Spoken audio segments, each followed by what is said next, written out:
Assalamualaikum and a very good day to my audience.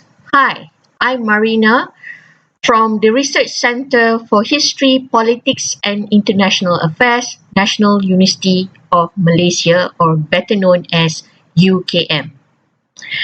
Today, I will be presenting a paper on disease-bearing insect research in Malaya by Japanese scientists during World War II and its position in international law. Without much further ado, permit me to present the background of my study. Throughout World War II, the Japanese army who were sent to Southeast Asia, including Malaya as well as the Pacific Islands, had easily succumbed to diseases such as malaria, caused by the Anopheles mosquitoes. They succumb basically to dengue caused by the Aedes aegypti mosquitoes, as well as scrub typhus caused by mites.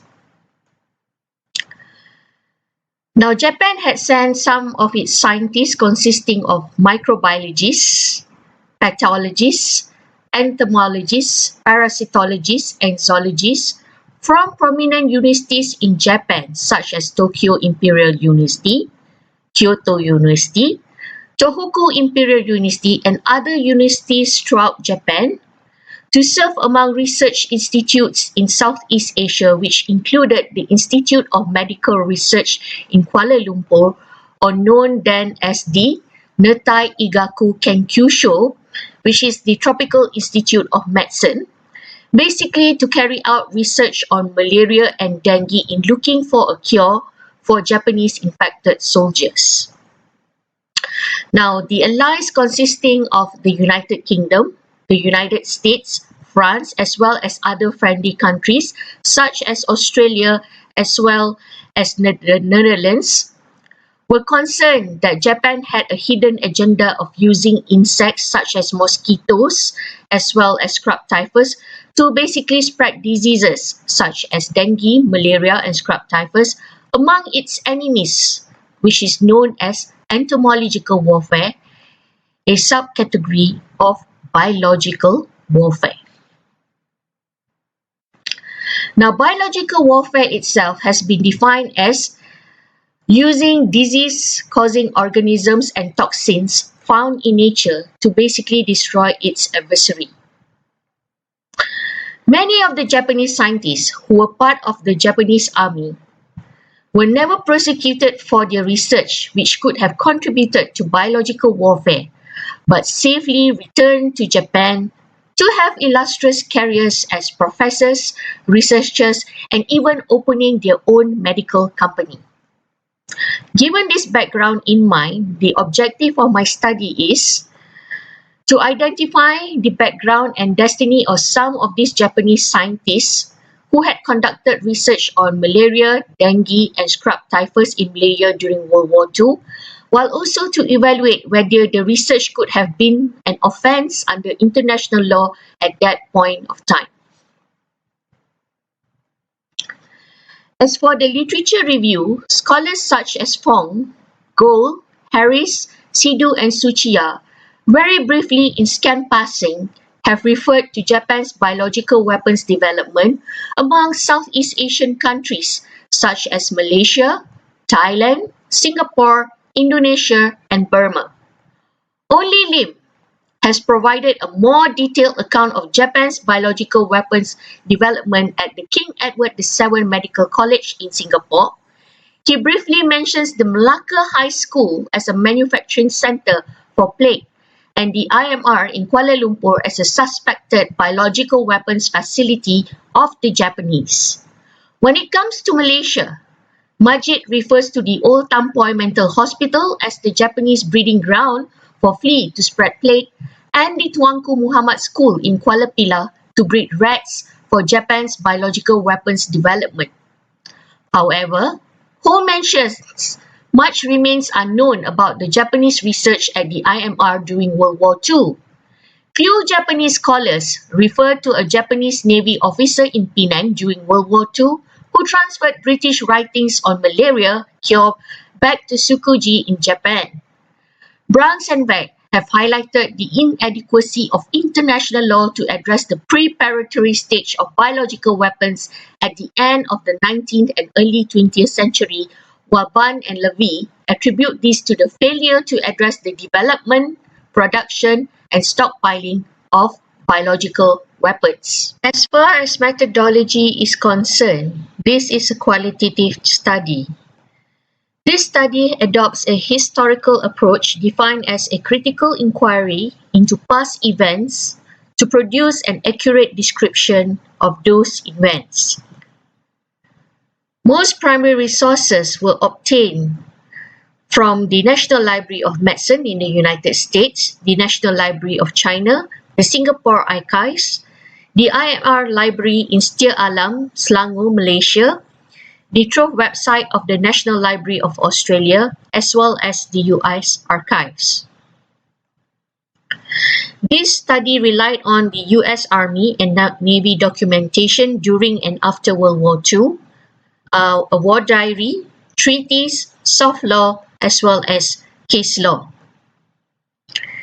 Additionally, this study referred to secondary resources consisting of Japanese and English language resources such as books, book chapters, journals, proceedings, magazines, newspapers, and internet materials. This study utilized a historical analysis as a method of examination of evidence to understand the past through documents. Additionally, this study also relied on a textual analysis of provisions among the soft law document, treaties, and case law for interpretation. Now, the results from this study has revealed the Japanese scientists who conducted research on malaria and dengue at the IMR in Kuala Lumpur. The first person which we refer to is basically Onari Kimura. Onari Kimura was a graduate basically from Tokyo Imperial University majoring in psychiatry. Thereupon, he became a professor at Tohoku Imperial University in 1918. Onari Kimura once worked at the Mukden Medical School in China. Okay. So Onari Kimura became the second director of the IMR in Kuala Lumpur and also the Shonan Ika Daigaku or Medical College in Melaka. Now, in a chapter on the 15 Years' War and Tohoku Imperial University written by Ichinohe in 2016, he made a reference to Kimura in the context of Unit 731, which is Japan's controversial biological weapons secret group. Now, Onari Kimura continued as a professor at Tohoku Imperial University after World War II ended.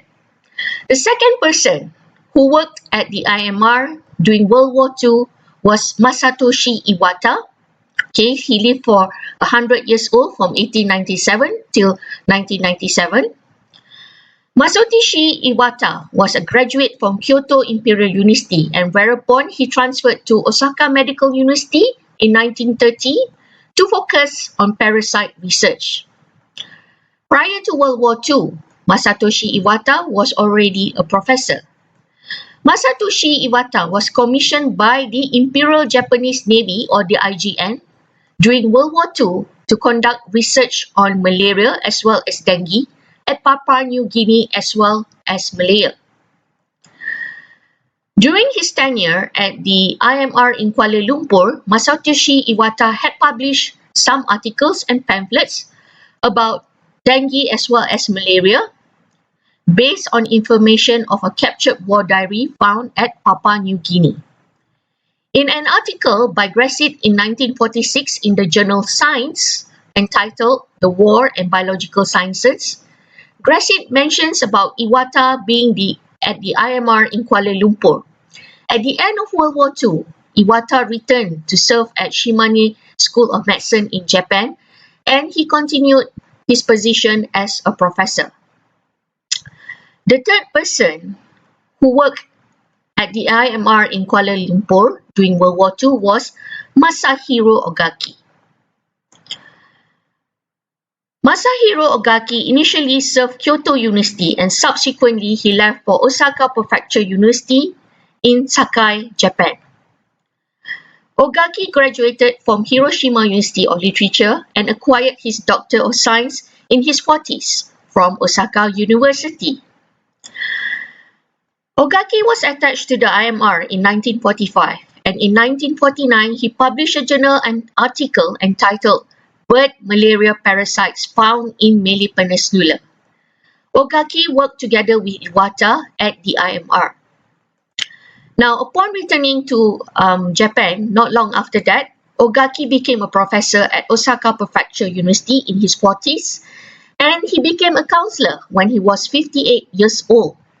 There is no evidence so far of Ogaki being a Unit 731 and Unit 9420, Japan's secret biological weapons agency.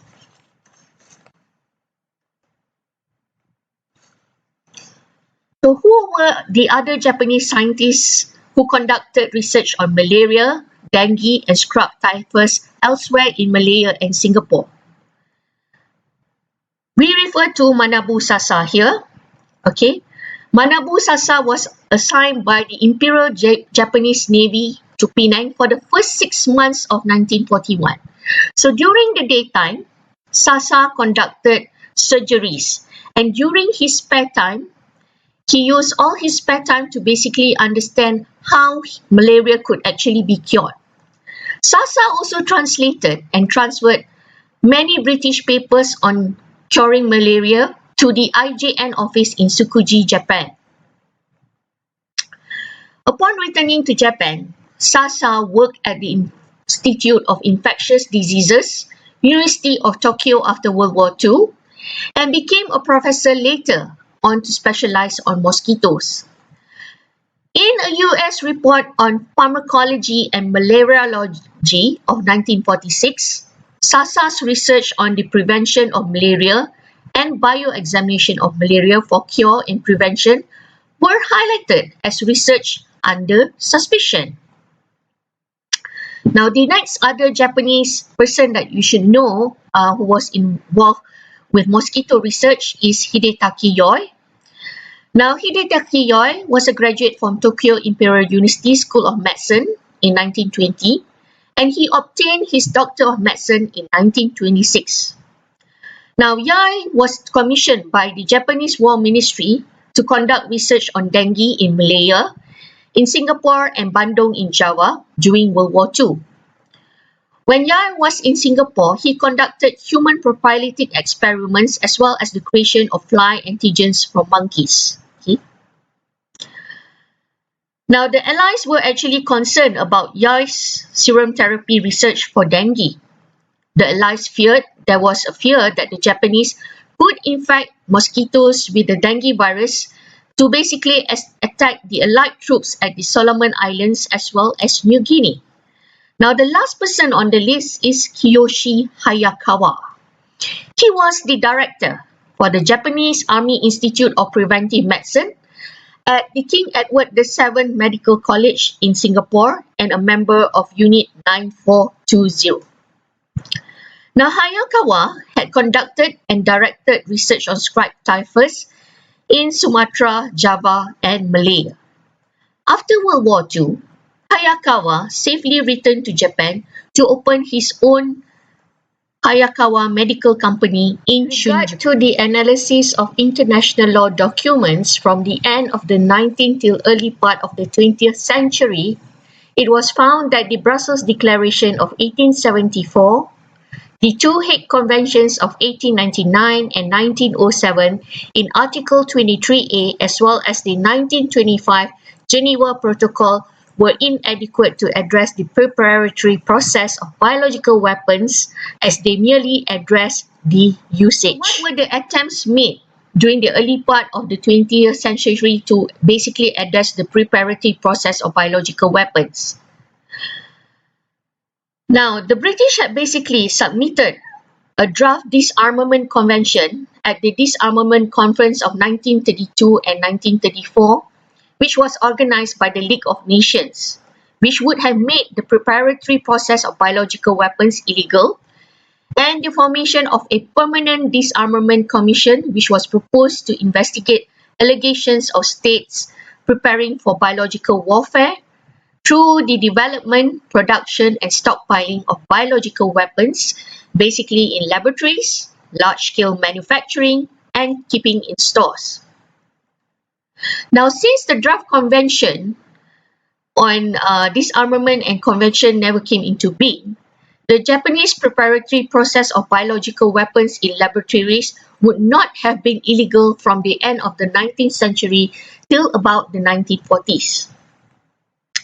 Therefore, research work on malaria mosquitoes, which was a preparatory process at the IMR laboratory, would not have been illegal under international law at the time, even though it could have been destined for entomological warfare.